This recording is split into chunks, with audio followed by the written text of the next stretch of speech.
بسم اللہ الرحمن الرحیم۔ اگر دولت سنبھال سکتے ہو تو کسی بھی نماز کے بعد انا اعطیناک الکوثر سینے پہ ہاتھ رکھ کے پڑھ لے، ذاتی مکان، گاڑی اور بے تحاشا دولت آ جائے گی۔ محترم ناظرین، آج کا قیمتی وظیفہ میں آپ کو بتانے جا رہی ہوں۔ اس وظیفے کی اتنی برکت ہے کہ آپ کے بگڑے کام سنور جائیں گے۔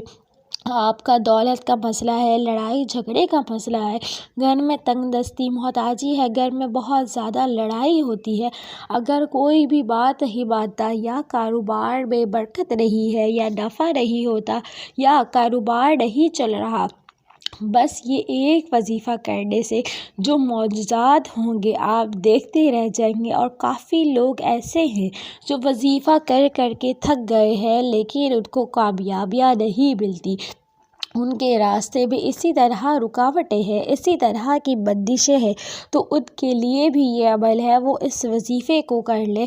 انشاءاللہ اللہ پاک معجزات فرمائیں گے، ایسا کرم فرمائیں گے کہ تمام مشکلیں پریشانیاں حل ہو جائیں گی، اسی دن ختم ہو جائیں گی۔ آج کے دن یہ خاص وظیفہ کیجئے۔ اس سورت کو پڑھنے والا آج تک کبھی کسی کا محتاج نہیں رہا۔ اس آیت کو پڑھنے والے کو مانگنا نہیں بھی آتا تو پھر بھی یہ سورت پڑھ لے، اس کی برکت سے، اس کی فضیلت اتنی ہے کہ اللہ تعالیٰ آپ کو دولت سے، ہر پریشانی سے دور عطا فرما دے گا۔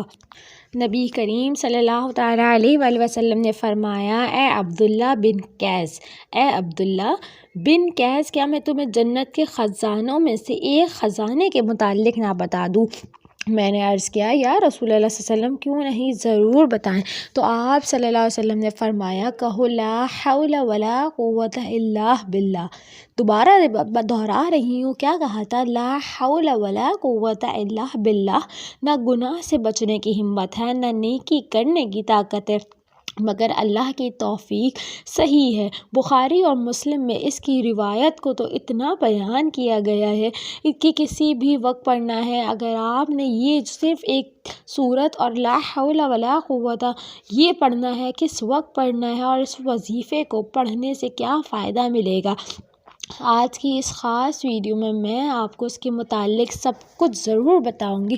حدیث پاک میں رسول اللہ صلی اللہ تعالیٰ علیہ وآلہ وسلم کا ارشاد ہے کہ اے لوگو، اتنی عبادت کرو جو قابل برداشت ہو، کیونکہ ثواب دینے سے نہیں رک سکتا، یہاں تک کہ تم خوف عبادت کرتے سے اکتا جاؤ گے۔ اب آپ نے اس سورت کو کیسے پڑھنا ہے، کس ترتیب سے پڑھنا ہے، یہ اب طریقے کا رجحان جان لیجئے کہ طریقہ کار کس طرح ہم نے یہ وظیفہ پڑھنا ہے، کس ترتیب سے پڑھنا ہے۔ جب تک آپ کو طریقہ پتہ نہیں ہوگا پھر عمل اثر نہیں کرتا۔ کچھ خاص احتیاطیں ہوتی ہیں، اس کا وظیفہ جان لیجئے گا کہ ہم نے وظیفے کا عمل کیا ہے، ہم نے کرنا کس طرح ہے اور کس وقت کرنا ہے۔ دیکھیں، آپ فجر، ظہر، عصر، مغرب، عشاء، تہجد کسی بھی نماز کے بعد کر سکتے ہیں، اس میں کوئی پابندی نہیں ہے۔ جب بھی آپ کو وقت ملے آپ اس وظیفے کو کر سکتے ہیں، اس میں کوئی بھی پابندی نہیں ہے، کوئی بھی مرد کر سکتا ہے، کوئی بھی عورت کر سکتی ہے۔ اکثر کچھ لوگوں کو بھی مشکلات کا سامنا ہوتا ہے، کیونکہ مرد بیچارے اپنی بیوی بچوں کے لیے، اپنا گھر پالنے کے لیے باہر محنت مشقت کرتے ہیں۔ اسی طرح کچھ عورتوں کو بھی بہت سے مسائل ہوتے ہیں، وہ بھی اس عمل کو کر سکتی ہیں، اور لازمی کریں تاکہ آپ کی زندگیوں میں آسانیاں آئیں۔ جو بھی آپ کا مسئلہ ہے، بس آپ نیت رکھ کر یہ پڑھو گے، عمل کرو گے تو آپ کے مسائل حل ہو جائیں گے انشاءاللہ۔ اس وظیفے کی برکت سے اللہ پاک کی خصوصی رحمت ہوگی۔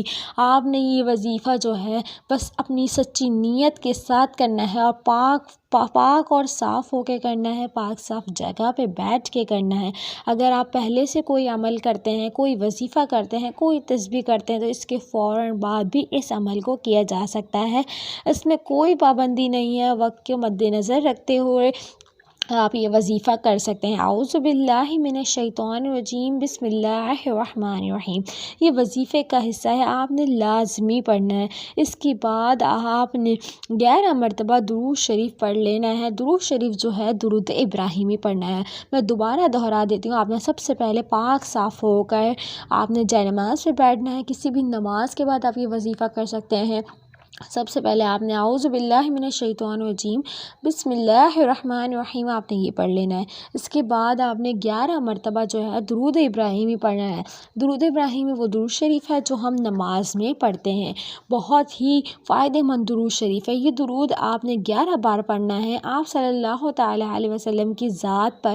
اور اگر کسی میرے بہن بھائی کو یہ درود نہیں آتا تو کوئی سا بھی درود پڑھ سکتے ہیں جو اس کو آتا ہو، اور اگر کوئی بھی نہیں آتا ہو تو اتنا کہہ دینا کہ صلی اللہ تعالیٰ علیہ وسلم۔ اس کے بعد آپ نے انا اعطیناک الکوثر، انا اعطیناک الکوثر یعنی سورہ کوثر پڑھ لینی ہے۔ قرآن پاک کی سورہ کوثر ہے یہ بچے کو آتی ہے، بہت چھوٹی سی صورت ہے۔ اس کو آپ نے کب پڑھنی ہے اور کیسے پڑھنی ہے، کتنی بار پڑھنی ہے، سب طریقہ بتاؤں گی انشاءاللہ۔ جب آپ اس وظیفے کو کریں تو سب سے پہلے اپنی نیت صاف رکھیے گا کہ اللہ تعالیٰ آپ کی پریشانیاں جو ہے دور کر دے گا، آپ کے اوپر سے پریشانیاں دور ہو جائیں گی۔ اللہ پاک ایسی صورت میں ہمیں یہ آگاہ بھی کر رہے ہیں کہ میں غمگین اور اداس نہ ہوں، کیونکہ ہر مصیبت کے بعد آسانی ہوتی ہے۔ لہٰذا اگر کوئی اللہ تعالیٰ کے دین پر، ایمان پر بھروسہ رکھتا ہے، اللہ تعالیٰ کے وعدوں پر کامل بھروسہ رکھتا ہے، اور اللہ کے کلام اور رسول اللہ صلی اللہ تعالیٰ علیہ وسلم کی باتوں پر مکمل یقین رکھتا ہو، تو مصیبت کے بعد آسانی ضرور دیکھے گا، اور اس کی زندگی میں تنگی کے بعد خوشحالی ضرور آئے گی۔ آپ نے اس صورت کو صرف اور صرف 21 بار سینے پر ہاتھ رکھ کے پڑھ لینا ہے، اچھی طرح پڑھنا۔ اور جب آپ کو پڑھیں گے آپ کے ذہن میں آپ اپنے مقصد کو دہرائیے گا، اچھی طرح دہرائیے گا کہ میں جس مقصد کے لیے، جس حاجت کے لیے کر رہا ہوں، اور میں یہ وظیفہ کر رہا ہوں، اللہ تعالیٰ میرے یہ حاجت، یہ مقصد، یہ ضرورت پوری ہو جائے۔ جب آپ اپنے ذہن میں مقصد رکھیں گے، اللہ تعالیٰ آپ کی پریشانیاں، مشکلات دور کر دے گا، جو آپ کی حاجت تو آپ یقیناً اس نیت سے ہی کریں گے کہ آپ کے تمام مسائل حل ہو جائیں۔ اب آپ نے وہیں بیٹھے، جگہ نہیں چھوڑنی ہے جہاں آپ بیٹھے ہیں بغیر۔ سب سے پہلے آپ نے دوبارہ بتا دیتی ہوں، ایک دفعہ سب سے پہلے بسم اللہ، اس کے بعد آپ نے 11 دفعہ درود شریف، اس کے بعد آپ نے 21 مرتبہ آپ نے کیا پڑھ لینی ہے، سورہ کوثر۔ سورہ کوثر پڑھنے کے بعد اس کے فوراً بعد جہاں آپ بیٹھے ہیں آپ نے وہیں بیٹھے رہنا ہے، اور آپ نے پڑھنا ہے لا حول ولا قوت الا باللہ العلی العظیم، لا حول ولا قوت الا باللہ العلی العظیم۔ آپ نے صرف اتنا پڑھنا ہے کہ میں پورے یقین اور کامل سے اس تسبیح کو جانتا ہوں۔ لا حول ولا قوت کا مطلب حضرت عبداللہ بن مسعود رضی اللہ تعالیٰ عنہ سے کہتا ہوں کہ میں اس تسبیح کو بہت اچھے سے جانتا ہوں۔ حضرت عبداللہ بن مسعود رضی اللہ تعالیٰ عنہ فرماتے ہیں کہ لا حول ولا قوت الا باللہ العلی العظیم کو میں نے رسول اللہ صلی اللہ تعالیٰ علیہ وسلم کے سامنے پڑھا تو رسول اللہ صلی اللہ علیہ وسلم نے فرمایا کہ اس کا مطلب جانتے ہو کیا ہے؟ میں نے عرض کی یا اللہ اور اس کے رسول صلی اللہ علیہ وسلم خوب جانتے ہیں۔ آپ صلی اللہ علیہ وسلم نے خود ہی ارشاد فرمایا اس کا مطلب یہ ہے کہ گناہ سے پھرنے کی طاقت نہیں مگر اللہ کی حفاظت سے، اور اللہ کی عبادت کرنے کی قوت نہیں مگر اللہ کی مدد سے، اور فرمایا جو بندہ ہر وقت استغفار کرتا رہتا ہے اللہ اس کی ہر مشکل آسان کر دیتا ہے، ہر غم دور کر دیتا ہے، اور ایسی جگہ سے روزی دیتا ہے کہ جہاں سے اس کا گمان بھی نہیں ہوتا۔ اس کی آپ نے بھی اسی طرح دعا کرنی ہے، سچے دل کے ساتھ پڑھنا ہے آپ نے کہ اللہ تعالیٰ جو ہے آپ کی تمام پریشانیاں دور کر دے گا، اور آپ کو بھی بہت زیادہ مال و دولت عطا فرما دے گا، رزق کے دروازے کھول دے گا، اور آپ کی ہر مشکل کو آسانی میں بدل دے گا۔ بس آپ نے کیا کر لینا ہے، نیت۔ دوبارہ بتا دیتی ہوں، بسم اللہ پڑھنا ہے، 11 دفعہ درود شریف پڑھ لینا ہے، درود شریف کے بعد آپ نے 21 مرتبہ سورہ کوثر پڑھ لینی ہے، پھر آپ نے جانماز سے بیٹھے بیٹھے لا حول ولا قوت الا باللہ العلی العظیم، پھر آخر میں 11 دفعہ درود شریف پڑھ کے اپنی دعائیں مانگ لیجئے گا جس مقصد کے لیے آپ نے دعا کی ہے۔ انشاءاللہ آپ کا مقصد ضرور پورا ہوگا۔ کمنٹ میں ایک دفعہ اللہ تعالیٰ کے